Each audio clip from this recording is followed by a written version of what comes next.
Hola, buenas noches. Antes que nada, quiero agradecer el apoyo, los buenos comentarios y el respeto que han mostrado. En verdad, es algo sumamente difícil para mí contar. Y también están en su derecho de creer o no. También quiero aclarar que no es mi intención causar odio ni prejuicios hacia las personas ni sus creencias, y mucho menos fomentar el maltrato animal. Así que, sin más, los dejo con mi historia. Honestamente, no estoy completamente seguro de por qué escribo esto. Una parte de mí siente la necesidad de contarlo, de sacarlo de mi sistema. Pero otra parte también lo veo como un testimonio, como una manifestación de exigir una justicia que sé que nunca llegará. Pero también les cuento esto a manera de un homenaje, para honrar la memoria de una inocente. Y existe una última razón. Me encuentro sumamente perdida. A ver, pienso las cosas y no encuentro una lógica a cómo es que algo así pudo haber quedado en el olvido por tanta gente que lo vivió. A ver, lo entiendo por mí. Como psicóloga, sé que nuestra mente tiene mecanismos de defensa y bloquean recuerdos de momentos traumáticos que pueden afectarnos en el futuro. Que solamente quedan algunos miedos, fobias, nerviosismos a determinadas situaciones. Escribo esto para darle coherencia a esta marañada de recuerdos que de pronto regresaron a mi cabeza y la tienen hecha un lío. Durante 17 años viví en una colonia en la alcaldía Iztapalapa. Ahora tengo 24 años. Son 7 desde que me fui de ese lugar. Ahí dejé amigos y muchos recuerdos. Ya hasta hace unas semanas no había vuelto a la colonia en la que crecí. Pero una llamada de un viejo amigo para reencontrarnos y platicar me hizo recordar algo que había olvidado. Fue como un balde de agua fría para mí. En la colonia donde vivía era como las demás. Sin embargo, había dos distintivos. El primero de ellos era un terreno baldío lleno de árboles, vegetación, y que durante el verano se llegaba a formar un charco de agua de tamaño considerable. A este terreno los niños de la zona lo conocíamos como el bosque. En las vacaciones de verano, durante todo el día estaba lleno de niños jugando. Durante las noches, los más grandes, los que iban a la secundaria o a la prepa, se juntaban ahí para fumar a escondidas, tomar alcohol y platicar un ratito. Este lugar actualmente ya no existe. Ahora es una plaza comercial que ocupa su lugar. El segundo de los distintivos era que, a 3 cuadras de donde yo vivía, en una casa mal cuidada y vieja, vivía una señora y daba la apariencia como que tenía unos 50 años más o menos. Ella odiaba a los niños. Decían que les ofrecía comida echada a perder o panes con aguja dentro. Incluso contaban que en la década de los 90 le dio comida envenenada a un niño llamado Tavo. Los daños fueron tales que desde entonces él tenía problemas de motricidad, una postura rara y bueno, caminaba chuequito.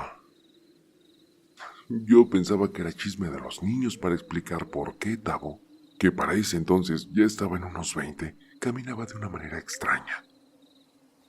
La gente decía que era bruja y que por eso su casa se veían o se escuchaban cosas raras. Y bueno, que por esta razón vivía sola. Para mí, era una señora a quien no le gustaba a la gente. Eso era todo. En el verano del 2007, tenía una amistad bastante fuerte con Octavio, el amigo con el que me reencontré hace unos días. Y bueno, también con Aranza. Ella vivía en la calle de atrás de donde yo vivía. Uno de estos días nos quedamos más de lo habitual. Nos encontramos con unos compañeros de nuestro salón y estuvimos jugando con ellos. El tiempo se nos pasó volando. Cuando empezó a anochecer y mientras descansábamos, uno de ellos llamado Gil comenzó a contar una historia sobre la bruja de la colonia. Uno de mis primos vive a 2 casas de ella. A él le gusta mucho la fotografía y una noche en la que estaba la luz en toda la zona, aprovechó para subir a la azotea y tomar fotos del cielo. Estuvo ahí por varias horas. Más o menos como a las 2 de la mañana, vio que en el pequeño traspatio de la bruja habían 10 mujeres reunidas, todas de negro, y de pronto comenzaron a cantar muy bajo y a desnudarse. Dice mi primo que esos cantos se fueron escuchando cada vez más fuerte y que eran muy tenebrosos. De pronto escuchó el sonido de una cabra y vio salir de la casa a la bruja con uno de estos animales parado en 2 patas. Le dio tanto miedo que tomó su cámara que aún capturaba el cielo nocturno, arruinando el trabajo de 3 horas. Bajó de la azotea, corrió al baño y vomitó. Estuvo enfermo del estómago por 4 días. Desde entonces le da miedo salir en las noches y pasar frente a esa casa. Hasta yo en su momento dudé mucho de la veracidad de esa historia, pensando que su primo, quien en ese entonces ya estaba en la universidad y era un chavo bastante serio y estudioso, solamente quería asustarlo. Y yo no fui la única que dudó de la historia.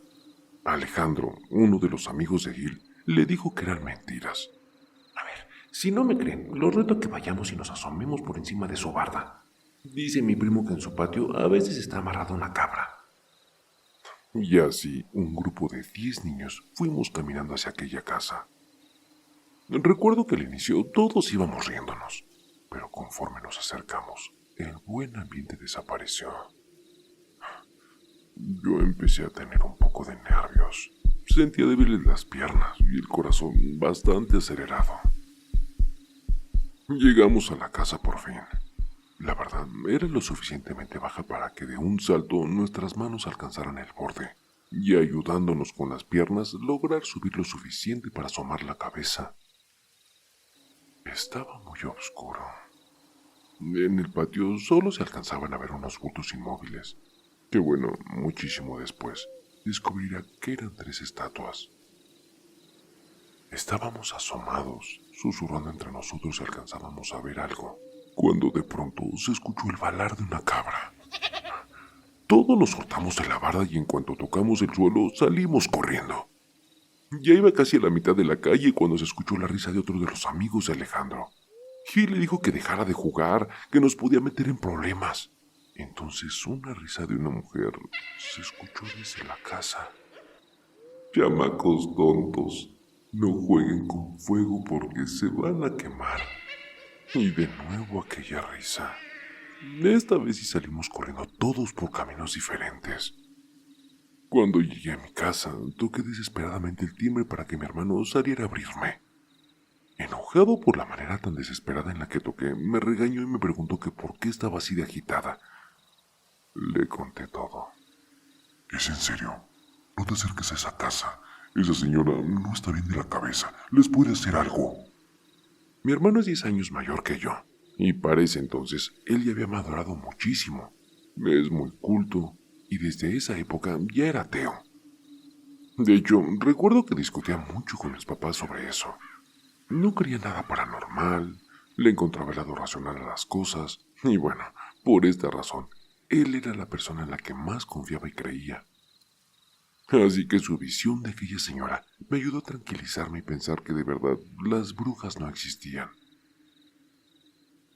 Tal pareciera que este incidente de terror nos unió mucho con Alejandro y Gil, porque el resto de las vacaciones se la pasaron con nosotros. Estábamos jugando todos los días en el bosque o en las canchas que están cerca de ahí. Incluso dábamos vueltas por la colonia en nuestras bicicletas. Ah, eso sí, como siempre, evitando pasar por enfrente de esa casa. Recuerdo que el último viernes de vacaciones jugamos todo el día. Y cuando ya íbamos de regreso a nuestras casas, Octavio le quitó la gorra que traía Alejandro, a manera de venganza, por haberlo tirado un ratito antes. Alejandro lo persiguió por las calles aledañas y fuimos todos atrás de ellos, riéndonos, porque no podía alcanzar a Octavio. Después de un rato ya lo había acorralado, pero entonces Octavio entró por la única calle que no habíamos pisado desde hace varias semanas.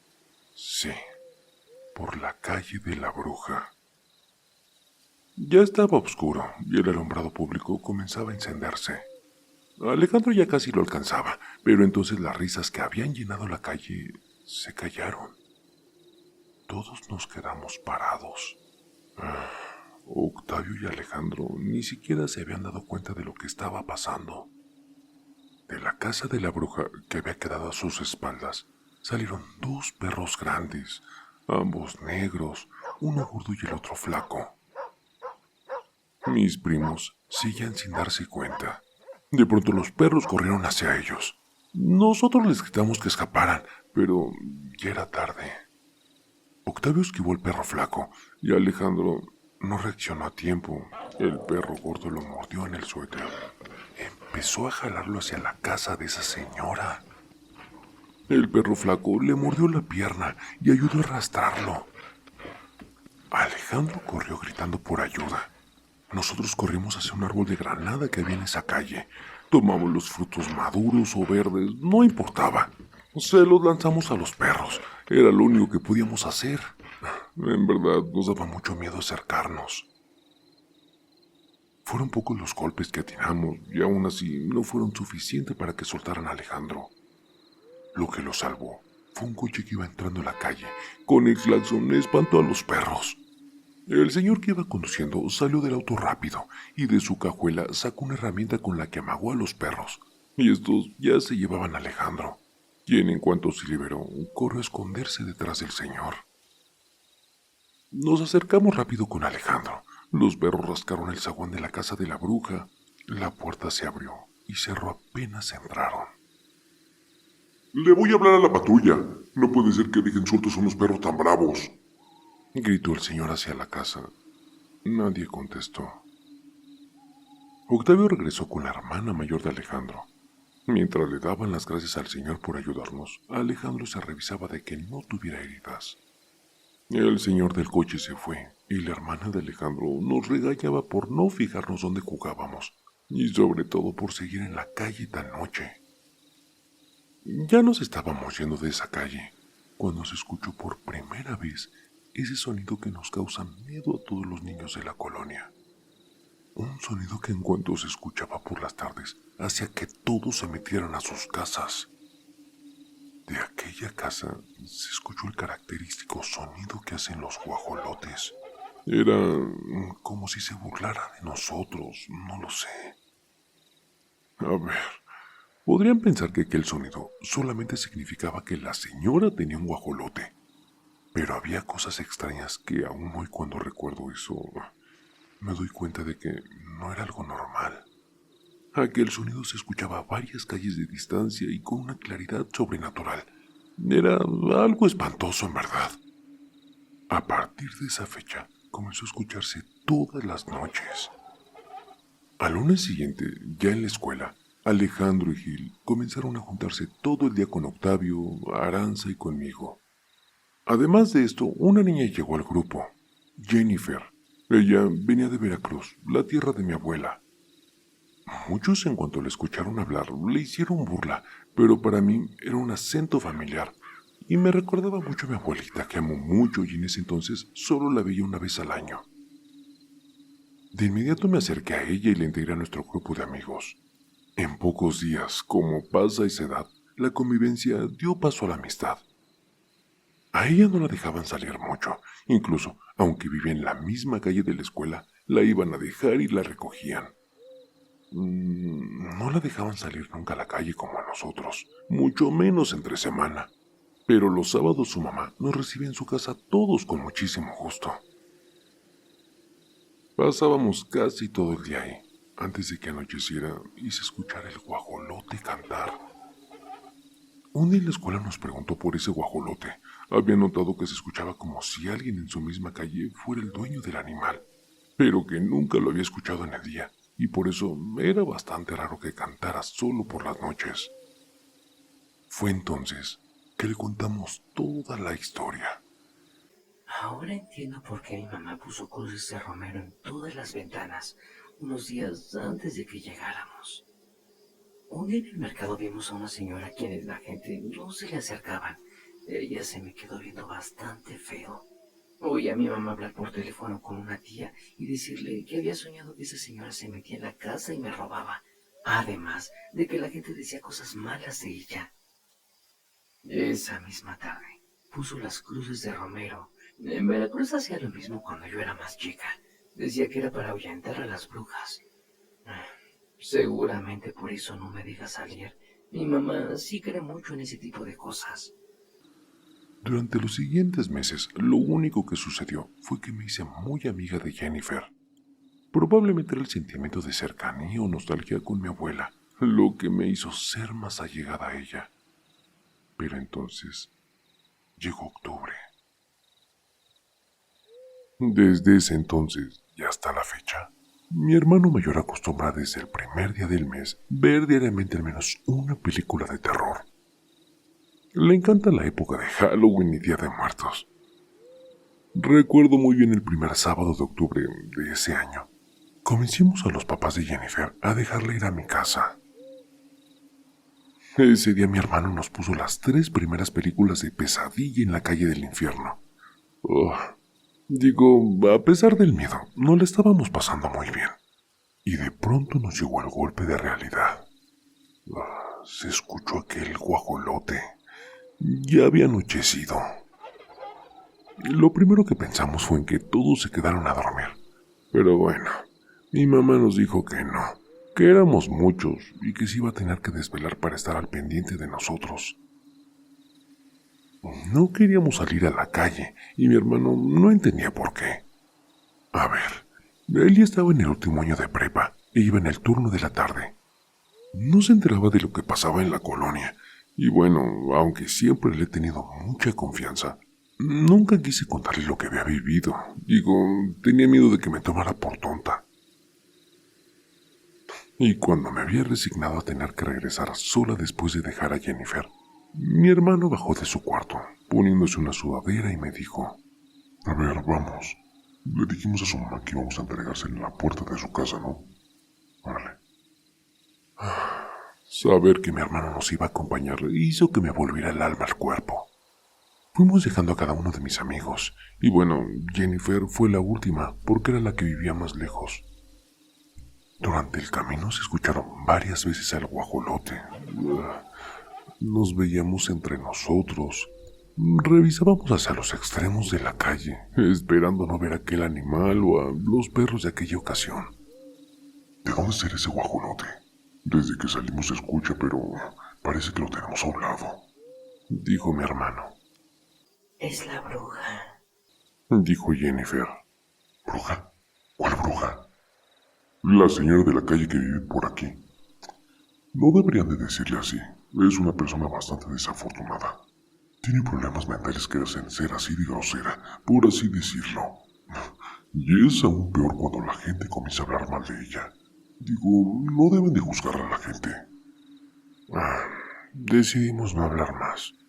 Teníamos mucho miedo y lo que más quería era dejar a Jennifer en su casa para regresar a la mía y estar a salvo. Tocamos el timbre. Salió su mamá. Nos dio las gracias por acompañarla. Mi hermano también le dio las gracias por dejar que Jennifer estuviera un rato en nuestra casa. Se despidieron y emprendimos el regreso. Al final de la calle, a contraesquina de la primaria, hay una tienda, y entramos en ella para comprar un pan para poder merendar. Entonces, cuando estábamos por salir, la señora de la tienda nos llamó. Espérense, amiguitos. Allí está esa condenada vieja, no les vaya a hacer algo. Del otro lado de la calle, escondida de la luz del alumbrado público, entre las sombras de los árboles, allí estaba la bruja. Nos estaba viendo. Se escondió tras el tronco de uno de los árboles cuando notó que ya habíamos visto que nos vigilaba. Asomaba la cabeza y se notaba la enorme sonrisa que tenía. Tenía el cabello canoso, largo, más o menos como la mitad de su espalda y bastante maltratado. Su tez era muy blanca, pálida, delgada, más de lo normal. Al recordar su aspecto se me eriza la piel del miedo. La señora de la tienda llamó a su esposo. Viejo, ven, trae el machete. Ahí está otra vez esa vieja loca. Espántala. No le vaya a hacer algo a estos niños. No hace falta que la amenacen con un arma. Esa pobre señora tiene problemas mentales. Yo estoy seguro de que no nos hará nada. dijo mi hermano. No, muchacho, estás muy equivocado. Esa vieja ha dañado a muchos niños aquí. A Tabo, el joven que camina chuequito y que trabaja con los de la basura, lo envenenó y por eso está así, malito. Esa mendiga vieja se desapareció de un tiempo para evitar que la agarrara la policía. Cuando volvió, a todos se les había olvidado lo que hizo el pobre Tabo. Pero no fue lo único. A ver, esto no me consta, pero dicen que esa vieja se aprovechó del caos que dejó en el terremoto del 85 y se llevó a 3 niños. Nunca encontraron sus cuerpos, pero la gente sabe que ya fue, porque en su casa se escucharon gritos de niños. Un día después de eso, afuera del panteón, encontraron 3 corazones, pequeños, como de niños. Los usó en trabajos de brujería. Esa vieja sí está loca. Yo después de oír eso estaba muerta de miedo. Y supe que mi hermano también, porque su hermano estaba sudando. Se alcanzaba a sentir su ritmo cardíaco. Sus latidos estaban aumentando. La bruja se rió, como si escuchara lo que nos contaba la señora de la tienda, y se burlaba de que sus crímenes quedaron impunes. Entonces salió el esposo de la señora y con un machete en su mano comenzó a gritarle groserías a la bruja, quien salió corriendo entre risas. Espérense tantito, dejen que se alejen mis niños. No se preocupe, señora. Muchas gracias por preocuparse. Ahorita nos vamos rápido y con cuidado. Con todo el miedo del mundo salimos a la calle. Alcanzamos a ver a la bruja al final de la calle, corriendo y doblándose a la derecha. A ver, vente, vámonos por aquí. De seguro pensó que nos íbamos a ir por la calle de allá, pero hay que apurarnos. No tienen idea de cuánto aumentó mi miedo al oír a mi hermano decir eso. Digo, mi hermano, la persona más racional y más valiente que conozco. Notaba el miedo en su voz. Empezamos a trotar, y hasta ese momento no había sido realmente consciente de las largas que son las cuadras de mi colonia. Y justo a la mitad, escuchamos la risa de la bruja detrás nuestro. No vayas a voltear, me dijo mi hermano. Durante mucho tiempo no supe qué es lo que había visto, hasta hace unos días que hablé con él para platicar de lo que pasó esa noche. La bruja salió detrás de uno de los árboles que habíamos pasado hace unos segundos, como si hubiera estado ahí, escondida. Se cambió de banqueta y comenzó a correr. Entonces de nuevo se escuchó el guajolote. La bruja ya no estaba, pero sí un guajolote. Estaba siguiéndonos por las azoteas de las casas del otro lado de la banqueta. Así fue durante todo el camino de regreso. Cuando llegamos a la casa, mi mamá nos preguntó que por qué estábamos así. Es que unos perros nos venían correteando, dijo mi hermano, antes de que yo recuperara el aliento y le contara a mi mamá. Me hizo una señal de que después platicábamos, que no dijera nada. Después de merendar un pan todo aplastado por la corretiza, mi hermano fue a mi cuarto. Oye, ¿por qué no le quisiste decir a mi mamá lo que pasó? No sé. Fue una cuestión de orgullo. Digo, ¿cómo podría yo decirle que una bruja nos correteó? Y peor aún, que se convirtió en guajolote. ¿Tú también lo viste? ¿Viste cómo corrían los techos de las casas? Sí, mira, no sé qué pasó, ni quiero pensar en ello. Al inicio lo que me preocupaba era de que la señora pudiera hacernos daño, digo, que fuera armada. Pero para mí todo esto no tiene sentido.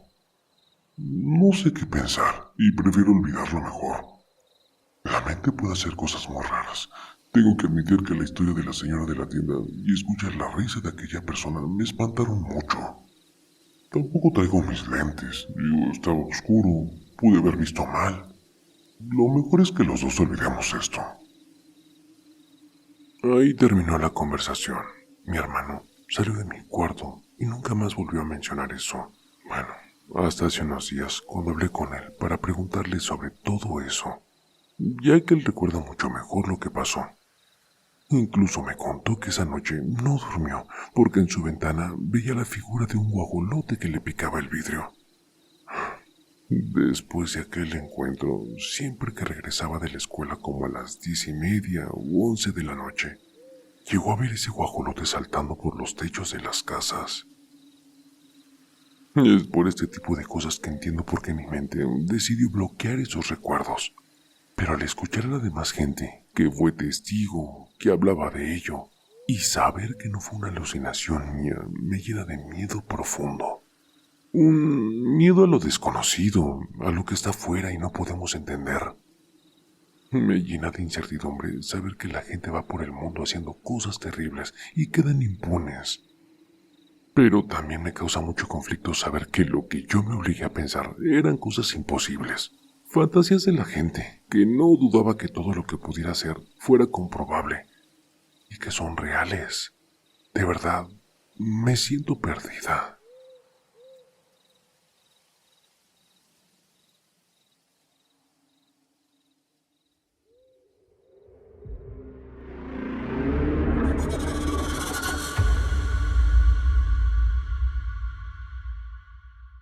El terror está más cerca de lo que crees. Y no lo digo yo, lo dicen ellos. Escucha bien, Raúl, esto es para ti, con tu canal de terapia de terror, sí. Así es, relatos siniestros, historias escalofriantes, un podcast que te mantiene al filo emocionante. Pesadilla de terror, cada historia me atrapa. Raúl en YouTube llevándonos a otra escapa. Me enloqueces con tus cuentos de miedo, un suspenso intenso que me pone los pelos de punta.